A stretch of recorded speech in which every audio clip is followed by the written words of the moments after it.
من میخواهم که یک سوال را بر شما بگویم و شما به این سوال ما پرره پاسخ گردانید. سوال ما این میباشد: بعضی آدمان میگویند که تای کش را تراشیدن اوبال است، بعضی ها میگویند که اوبال نیست. من میخواهم که با این سوال ما پرره پاسخ گردانید. از شما خواهش میکنم که درباره این سوال کمی معلومات میشنیدیم. یعنی زیر کش تراشیدن یا چیدن هر دوش سنت است. یعنی چیدنش هم آمدگی است در حدیث ها، تراشیدنش هم آمدگی است. لکن در تراشیدنش نه، بلکه در تراشیدنش نه و در چیندنش بعض فضیلت ها را رسول اکرم خبر دادند. یعنی اگر انسان زیر کش میچیند، یعنی بینایی چشمش، روشنی چشمش زیاد می شود.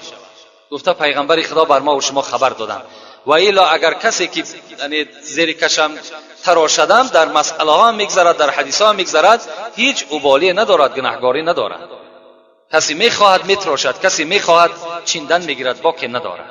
سلام برادران، اینا سنوار معلومه که ویدیو ما دویم برای گذاشتن گرینس پیشین گرینس چیزی که وعده کرده که توخی سر همه مشتری را کامفورت پلوس بکنیم. برادران در این پایین ویدیو نمره یکم میبره زنگ بزنین. از تنی واپس توسط تلفن ای برادران میتونه که زنگ بزنید در نمره یکم جای خودتون ایش گل کنید. هم سر هم بگه رس کنیم. انا یک نه ماشین مایدو چون نفر از دلی برای زنکورا روزای جمع با عبیزت نزنگ زنید برای پست کاسه جای خودتون گل کنید. این طرف ما با تلفن کاودی میشود در نمره یکم زنگ زنید. ما سپراید میکنیم. خود دام شخصیتی هستیم که با خود الو میبریم سوق سلامت میاریم. بچه‌ها گرینس سگرچی میریم. به اگون خافه اگون پروژه تلفن یکم چیز نداره. فقط زنگ بزنید مثل پروژه فرتن لوبوی شوار یکی شوار دیگه شوار زنگ. бе пул ҳиҷомат дар шаҳри Москва ширкати шифофармо ба шумо пешниҳод мекунанд. ҳамчунин дороҳои гиёҳӣ барои простатит, қавӣ намудани мардонагӣ, дароз намудани муҳлати ҳамхобагӣ, барои қадро баланд кардан, барои мӯи сар вариш баровардан, барои фарбе ё хароб шудан, барои меъда, гурда, писариазм ва витилигоро низ пешниҳод менамоянд. боварӣ надоред? худи ҳозир ба номерҳои дар рӯи экран буда занг занед. шифофармо дар хизмати шумо. گپ میزنیم. لیکن از همه شما دادرای عزیز، پدرای مهربان خواهش میکنم که در مذهب ابو حنیفه خیلی هوشیار باشین. مذهبی هست که دنیای را اعتبار میکنه. اکثریت دنیای عالم همه پیروی مذهب ابو حنیفه هستند. مذهبی هست که هیچ خلل و هیچ خطای در او وجود ندارد. همه شما را باوری میکنم آن چیزی که ما و شما از مسئله های کدام مسئله ای که نباشد، از عبادت است، غیر عبادت است، ما و شما رفتار میکنیم، همه اینها 100% حق هستند، هیچ جای غلطی ندارد. بعضی از برادرای ما و شما میگویند بعضی حدیث هایی که ابو حنیفه انتخاب کردن ضعیف هستند. خود همو برادرها چون ضعیف هستند. ابو حنیفه هیچ وقت ضعیف نیست. اگر یک عادی ترین ذره عبادت ابو حنیفه را ما و شما به جا بیاریم، باور که به سوی خدا باید شکر کردن در کار. حضرتان نه حلقی حرام داشتن، نه شکمی حرام داشتن، نه مثل ما و شما 3 بار در یک روز خدایی میخوردن، بلکه همه وقت در روی عبادت بودن، دائما در یاد خدا بودن. السلام علیکم داملای محترم، درود و رحمت خدا بر شما باد. من از 35 کیلومتر راه دور به این مسجد شما می آیم و شما را بسیار دوست می دارم. یک سوال دارم. میگویند که کور دشمن خداست و کر دوست خداست. آیا اینها را خدا خودش کور و کر نکرده است؟ البته در مقال ما و شما هست که کور دشمن خداست و کر دوست خداست. لیکن این را ما و شما میتونیم از سوره انفال خدا میگه استعیذ بالله ان شر الدواب عند الله الصم البكم الذين لا يعقلون. بدرستی این که بدترین شما، بدترین جنبنده در روی زمین کیست؟ کوران و کران و گنگان هستند. کورها، گنگها، کران، اینها دشمن خدا هستند. حتی در سوره دیگر چی میگه؟ در سوره اعراف آیت 179 میگوید اولئک کالانعام بل هم اضلوا اولئک هم الغافلون. این کورها، این گنگها، این کران از حیوان هم دیده پستر هستند. اینا طایفه غافل ها هستند. لکن مقصد از این کور و کر و گنگی که در بین ما و شما زندگی میکنن اینها نیستند. کوران کسانی هستند که حقیقت را میبینند و پیرو نمیشوند. گنگها کسانی هستند که حقیقت را میدانند و نمیگویند. کران کسانی هستند که موعظه برای آنها شنیدن خیلی مشکل است. گپ حق را شنیدن نمیخواهند. اینا کران هستند. هر کسی که اگر یک عمل ناسواب میبیند، چگونه پیغمبر گفتند اذا رأى منکم منکرا فلیغیر بیده فإن لم يستطع فبلسانه فإن لم يستطع فبقلبه و ذلك اضعف الایمان. کدام شما اگر یک کار نامشروع را میبینید، یک کار ناسواب را میبینید، در خاندانتان مثال میبینید یک کارهای حرام در بالای دسترخوانها چیزای حرام که میبینید، با دستهاتون تغییر بدین، این زمان شما بینا هستید. شما این زمان کور نیستید. وقتی شما چیزی حرام میبینید، کار حرام میبینید، لکن چشم بپشین میگین این خیر خودش جوابش میگوید، این حالت در شما کوران هستید. یا اینکه شنیدن امر معروف و نهی منکر برای بعضی از برادرها اگر دل خراش باشند، اونا کران هستند. و اگر بعض انسانهایی که حقیقت نمیگویند، اونها گنگها هستند. اینا را خدا چی گفت؟ اولئک کالانعام، اینها حیوان هستند. بل هم اضلوا، حیوان هم خوبتر است. گفت خدا از حیوان هم دیده پستر هستند. اینا کرها و گنگها و کوران، مطلب از این است، نه این کورهای مادرزاد و نه این که به سبب بیماری ما و شما کر میشیم، گنگ میشیم و دیگر کسلات مبتلا میشیم. اینا در نزد خدا هیچ دشمنی هم ندارند. اینا برعکس در نزد خدا اگر عابد باشند، عبادت کننده باشند، ثوابهای جزیل صاحب میگردند. السلام علیکم داملا که فخر ما هستید. درباره آدم‌هایی که دل‌آزار هستند سخنهای سخت و درشت میگویند. بسیارتر سخن گویید. آیا اسلام چی میگوید؟ اسلام ما و شما، پیغمبر خدا حدیث هایی که ترمذی روایت کردند که از نام ابو هریره هست، میگوید اکمل المؤمنین ایمانا احسنهم خلقا و خیارکم خیارکم لنسائهم. مکمل ترین شما از روی ایمان کیست؟ همان کسی که فعل خوب دارد، گفتار خوب دارد، رفتار خوب دارد. اینا گفتن پیغمبر خدا بهترین شما در بین شما به حساب می رود. نه آدمی که زبان درشت دارد، نه آدمی که دل‌آزار است. در دیگر حدیث که راوی اینم ابو هریره است، پیغمبر خدا میگوید ان المؤمن لا یدرک بحسن خلق درجه الصائم القائم. کسی که اگر فعل خوب دارد، گفتار خوب دارد، در نزد خداوند هر روز نویسانده می شود. اجر کی را، ثواب کی را؟ کسی که روز روزدار است و شب تا به روز نماز میخواند. کسی که روز روزدار و شب تا به روز نماز میخواند، چند قدر ثواب او نائل میگردد. انا همون مقدار ثواب خداوند در نامه اعمال آن انسانی که فعل خوب دارد، گفتار خوب دارد، خداوند کتابت میکند. هر کس که دل بنده ناشاد کند، شاعر میگوید هر کس که دل بنده ناشاد کند، جبر و ستم و جفا و بیداد کند. اگر آدمی که دل یک برادر ناشاد میکند، جبر میکند، جفا میکند، اینا را شاعر مکافات چی گفتند؟ در حالت مرگ و وقتی جان کندنی خود، با درد و عذاب داد و فریاد کند. کسی که حالت مرگ می آید بالاش، حالت درد بالاش می آید، این روزهایی که برای آزار مردم جدا کرده بود، این ساعت و این روزها را در نزد خدا جواب میگوید، داد میگوید، فریاد میزند. درد او باز چند میشد؟ دو چند و سه چند باز زیادتر میگردد.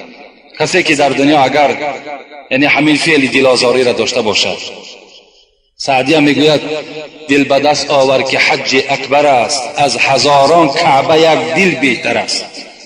دل گذرگاه جلیل اکبر است، کعبه بنیاد خلیل آذر است. اون کعبه را حضرت ابراهیم تیار کردن، لیکن دل گذرگاه جلیل اکبر است. این دل جای نشستگاه خدای ما و شماست. دل انسانها را باید ما و شما به دست بگیریم، کاری کنیم تا حد امکان. باید که بسیاری دشنامه ها و دیگر قباحت ما و شما تحمل کنیم، در حال غضبناک نشیم، در حال جواب او را نگردانیم. زیرا پیغمبر خدا گفتند بدترین شما کسی هست که تیز غضبناک می شود و دیر غضبش می رود. این بدترین شما هستید.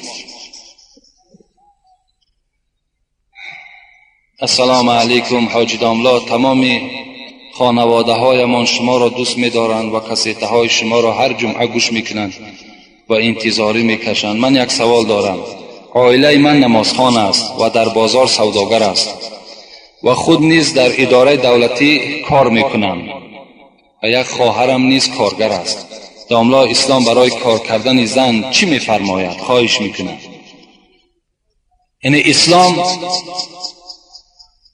مقابل نیست که خواهر و زنهای ما و شما کار نکنند، بلکه اولا چیزی که من برای شما خبر میدهم، خواهر ما و شما نفقه او در گردن پدر و مادر است، در گردن پدر است تا وقتی که به شوهر میبراید، و زنهای ما و شما را نفقهش در گردن ما و شماست تا وقتی که اگر طلاق میخورن تا حتی در عیده هم باشن اگر نفقهشان در گردن ما و شماست. از این خاطر اگر احتیاج به سوی مثال کار کردن نداشته باشند حاجت نیست. اگر دست رسا باشد، شرایطا باشد، میلش با که ندارد. لیکن اگر یعنی علاج نباشد، مثل که امروز بیمارخانه ها احتیاج به سوی زنها دارد که ما و شما زنها را میبریم، نمیابیم یک مثال زنی را که همون زن ما و شما را طبابت کند. دل ما و شما به سوی مردها دور می رود. اگر باشد هم زنهایی که مثال مسلمانی که نمازخوان و خدا ترسی که اگر باز در همین بیمارخانه ها کار کنن، این البته ضروری است. اون زن از خانه نشستن در همون بیمارخانه کار کردنش ضرور است. لیکن اسلام ما و شما طلب میکند که همان زنهایی که به سوی بازار می روند یا به سوی کار می روند سطر اسلامی را باید که رعایت کنند. باید در کوچه با گپ‌های با مردهای بیگانه و نظر کردن به سوی مردهای بیگانه ده اسلام اونها را منع میکند. اگر این شرطها را زنها به جا بیارند، هر آینه برای اونها چی در بازار نشستن چی در کارخانه کار کردن این باکی ندارد، با شرطی که همون زنها خالی از همین گپ‌های با نامحرم‌ها و بی سطر و دیگر حالت‌ها قطعی اگر از خانه بیرون نشود. یک حدیث من نویساندم، میخواهم اینو به سمع شما برسانم. پیغمبر خدا گفتند ایاک بالخلوة بالنساء والذی نفسی بیدی ما خلا رجل بامرأة الا ودخل الشیطان بینهما ولأن یضحم الرجل خنزیرا متلطفا بطین او حماءة خیر له. پیغمبر گفتند از خلوت با زن بپرهیزید. یعنی اگر زن بیگانه باشد شما از خلوت کردن او، یعنی با او یک جا نشستن پرهیز کنید. قسم به آن ذاتی که جان محمد در دست اوست، مرد با هیچ زن خلوت نکند که سیوم آنها شیطان می شود. وقتی که مرد با یک زن بیگانه نشست، چی در خانه چی در کارخانه در کجای نباشد، حتمی شیطان سیوم نفر اونها می شود، اونها را وسواس می کند. اینا از تجربه حیاتان خودتان یک تفکر کنید. برای مرد همنشین و نزدیک شدن با خوگ آغشته با خاک ولای بهتر است از اینکه همنشین با یک زن بیگانه میکنند. پیغمبر گفتند با یک خوگی که آغشته لای است و آغشته خاک است، با او همنشین شدن بهتر از اونی که با یک زن بیگانه شما می. زیرا که عاقبت زن با زن بیگانه نشستن این چه است؟ این زنا هست. این بار با او مثال با صحبت‌های شیرین صحبت میکنین، عاقبت با یکدیگر دستی به دست سلام میکنین، عاقبت با یکدیگر یک موعد اعلان میکنین که فلان جا ما و تو ملاقات میکنیم، عاقبت چی میشود؟ کارش به زنا انجام مییابد. السلام علیکم. داملای شیرین سخن، از شما خواهش دارم به سوال من جواب گردانید.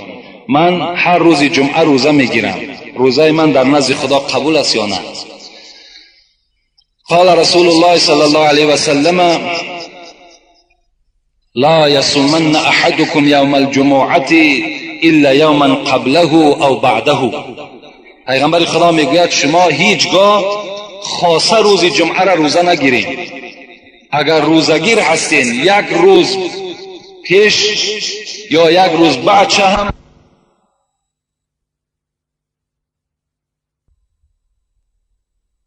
در نماز با هر طرف نگاه میکنن، این چی میشود؟ آیا نمازشان ثواب دارد یا نه؟ در مسئله نماز ما که چند بیگاه شد بین قوم خود صحبت ها داریم، مسئله های نماز دائم بیان میکنیم. در نماز وقتی شما بی پروا باشین، به نماز وقتی اهمیت ندهین، یعنی وقتی نماز خواندن سجدگاه را نگاه نکنین، بلکه به هر طرف شما توجه کنین و خاطر شما پریشان باشد، این صورت در نماز شما هیچ ثواب باقی نمیماند، هیچ ثواب. زیرا یگانه عبادتی هست که گناههای شما را خداوند به سبب این نماز مغفرت میکند. یگانه عبادتی هست که شما با این نماز با خدای خود پیوست میشین و راست میگویید. حاتم اصم خدا رحمت کند در کتاب میگوید که وقتی که در بالای جای نماز می ایستاد، از او پرسان میکردند چگونه نماز ادا کردی؟ میگفت وقتی من بالای جای نماز می ایستم فکر میکنم که خانه کعبه در پیش من ایستادگی است. وقتی که من در عبادت می ایستم همچنان تصور میکنم که در پس پشت من عزرائیل ایستادگی است. این زمان یا زمان دیگر جان من را قبض میکند. وقتی من بالای جای نماز می ایستم فکر میکنم که بالای پول صراط ایستادگی هستم. این حاتم اصم میگفتند. یا امام بخاری از ما و شما در ترجمه حالش چی میگوید؟ میگوید وقتی نماز میخواند، در یک حکایش میارد که وقتی نماز بود کرد، حضرت میگوید بدن خود چه خبر گرفت، گفت بدن من بسیار سوخته کرد. وقتی نگاه میکند 17 زنبور 17 نیش زده است. 17 نیش در بدن حضرت امام بخاری زدگی بود. بعد نماز وقتی نگاه میکند میگوید که شاید زنبور باشه. در حالت نماز یعنی حتی درکدار نمیشدند. امام غزالی خدا رحمت کند میگوید این المصلین کثیر و الخاشعین قلیل. نمازخوان بسیار است، الحمدلله. ببین همه نمازخوان است، لیکن کسی که از تحت فیل نماز میخواند میگوید کم است. آدمایی که با خشوع نماز میخوانند اینها کم است میگوید امام غزالی. والحاج کثیر والبار قلیل. حضرت باز چی گفتن؟ گفتن حاجی هم خیلی زیاد است، لیکن حج کی قبول شده است و حج های کی ها قبول میشن اینها خیلی کم هستند. و طیر کثیر والعندلیب قلیل. حضرت باز چی گفتن؟ گفتن که پرنده در دنیا خیلی زیاد است، لیکن بلبل کم است. والعالم کثیر والعامل قلیل. عالم هم خیلی زیاد است، لیکن عالم عمل کننده کم است. امروز الحمدلله در بین ما و شما عالما زیاد است، لیکن خدا داناست عمل اونها را که تا چه اندازه اونها عمل میکنند. باز بسیار فتنه ها و بسیار نافهمی هم از طرف عالم ها رخ میدهند. حتی رسول اکرم میگوید شما بر دین اسلام گریه نکنید وقتی که اگر پیشوای شما کسی باشد که عمل کننده در اسلام باشد، لیکن بر دین خودتان گریه کنید وقتی که اگر پیشوای شما یگان آدم جاگل و تنپرست و نفس پرست باشد. برای همین خیلی از شما خواهش میکنم که در مسئله نماز با احتیاط باشین، نمازها را خوب انجام دهید. حتی صوفی علیار حضرت چنان غضبناک شدند گفتن دل جدا زبان جدا باشد، او کجا طاعت خدا باشد. دل جدا زبان جدا باشد، او کجا طاعت خدا باشد. جسم در خانقاه و دل در سیر، این چنین بندگی چی خط و چی خبر؟ جسم تو بالای جای نماز لیکن دل تو و فکر تو در دیگر جا، این چی گونه عبادت است میگن؟ دست در سبحه، زبان در یاد، دل در انجام دنیوی فریاد. در دست تسبیح داری الحمدلله میگوی لیکن دل تو این قبول نمیکنن دیگر. دل تو خاطرش فکرش در دیگر جاست. ظاهر خود حرقه پوشی ها، باطن خود مکر و فریبی ها. حضرت میگوید بیرون شما را تماشا کنند، یک عجیب یک منظره خوبه در بیرون شما دیده می شود، لیکن باطن شما همه مکر و حیله و فریب است. در آخر گفتن این چی طاعت چی بندگی باشد، مردنت به که زندگی باشد. مردن بهتر از این گونه عبادتی که اون آلوده فکر خیال باشد، آلوده ثواب نباشد. از این گفتن مردن بهتر.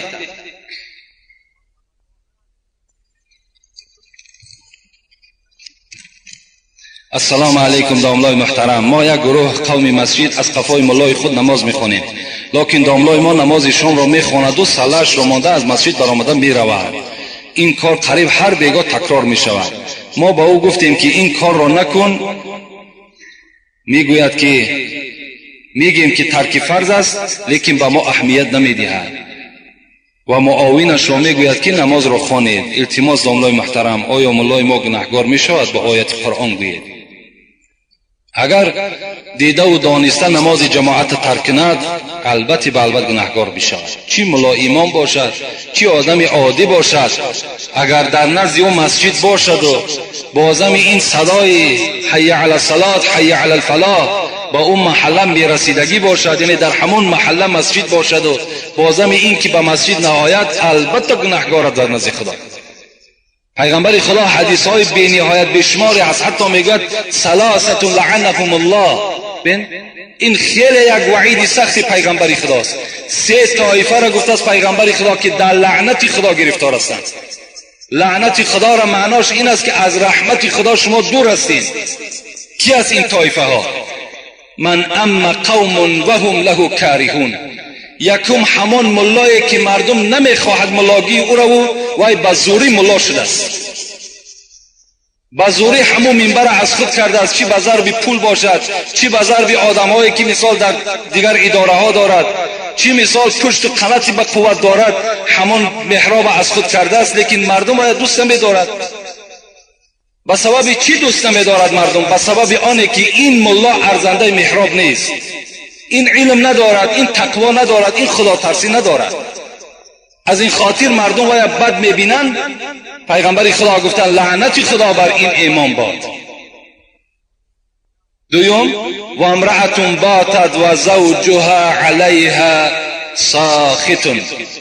دوم زنی که شوهر از وی ناراضی است، زنی که با همراهی شوهر یکدیگر قطع قهری هستند. اینا را پیغمبر خدا گفت لعنت خدا بر همین زنی که با همراهی شوهر خود ناساز هستند، یعنی گفتاری خوب ندارند، با یکدیگر ملال هستند، قهری هستند. خداوند این زن چیکار میکند؟ در غضب خودش گرفتار میکند. ایما امرأة ماتت و زوجها عنها راض دخلت الجنه. پیغمبر خدا گفتند کدام زنی که میخواهد به حساب و به حسد اگر وارد جنت شود، شوهرش در دنیا راضی بگرداند. شوهر اگر از او راضی شد، شوهر در حق او دعای خیر کرد و البته وارد جنت میگردد. و سومش کی است؟ رجل سمع حی علی الصلاة حی علی الفلاح ثم لا یجیب. پیغمبر خدا گفت سومش نفری که در همون محله شان یا ملایی که در همون محله ملا امام است لیکن در نماز جماعت اشتراک نمی کند، حی علی الصلاة حی علی الفلاح را میشنود، بازم این قبول نمی کند و در لعنت خدا گرفتار است. حضرت ابو هریره میگوید که لئن تملأ اذن ابن آدم رصاصا مزاد اگر در گوش فرزند آدم سرب آب کرده بریزند خیر له من ان یسمع النداء ثم لم یجیب. این برای او بهتر است از اونه که در محله مسجد هست در نماز جماعت اشتراک نمیکنه. اینا خیلی یک وعیدهای سختی است از جانب پیغمبر ما و شما در حق کسانی که نماز جماعت ترک میکنن. امروزا اکثر جوانها نمازهای جماعت ترک میکنن. در بسیاری از مسجدها شاید سببش همان پیشواشون باشد که در مسجدها، در بعضی از مسجدها جوانها کم دیده می شوند. حالان که خدا را شکر اون قدرت و توانایی و سلامتی که در جوانهاست در پیرانسالها نیست. برای همین البته از همه شما خواهش دارم که در نمازهای با جماعت اشتراک کنین. انشاءالله ثواب خیلی زیاد میگیرین. اگر شما دیده و دانسته نماز جماعت ترک کنین در نزد خدا مسئول هستین، گناهگار میشوین. حتی خدا رحمت کند همین صاحب مسلک میگوید به خصوص آن گزیده دو صحرا خاتم انبیا حبیب خدا، وقتی آخر که ماند از پا باز گوش او را رسید بانگ نماز، گفت بر مرتضی مرا بردار جانب مسجد جماعت آ. از حیات آخر پیغمبر حکایت میکنه، زمانی که پایهای حضرت دیگر کار نمیکرد. حضرت علی در خدمت پیغمبر خدا بودند، گفت بر مرتضی مرا بردار جانب مسجد جماعت آ. مصطفی که به خادمی سر داشت مصطفی را به پشت خود برداشت. پشت پای رسول معبودی از ضعیفی به عرض می سودی، با چنین مهنت و مشقت و درد به جماعت ادای طاعت کرد. بن حضرت در حالتی که زمان یا یک حالت پس از دنیا میگذشتند ابوبکر صدیق پیش گذاشتند، حضرت پیش در آمدن نماز خواندند و پیغمبر خدا از پس ابوبکر اقتدا کردند، لیکن نماز جماعت اشتراک کردند. امروز مردم ما و شما چنان گفتی مولوی بندگان نفس را صد حیف نام بندگی، بندگان نفس را صد حیف نام بندگی، بنده صادق همان که رو به مولا میکنه. بی خبرها در فریب عشرت امروزن، با خبرها روز و شب انجام فردا میکنه. امروز بندگان نفس ما و شما شدیم. اگر در کدام معرکه‌ای که فوق‌العاده به گوش ما رسید که در فلان جا معرکه است، چی بامداد باشد چی پیشین باشد، حتمی در مسجدش نماز جماعت میخونیم، خاطر همون معرکه همون آدم. لکن از اون معرکه‌ای که در جنت خدا برای تو آماده کرده است، از اون معرکه تو چی هستی؟ بی خبر هستی. با یک شوربای پخته است ناپخته این مرد چند کیلومتر طی کردی آمدی، و لیکن برای اون طعامهای بهترین جنت هیچ اهمیت هم ندادی. السلام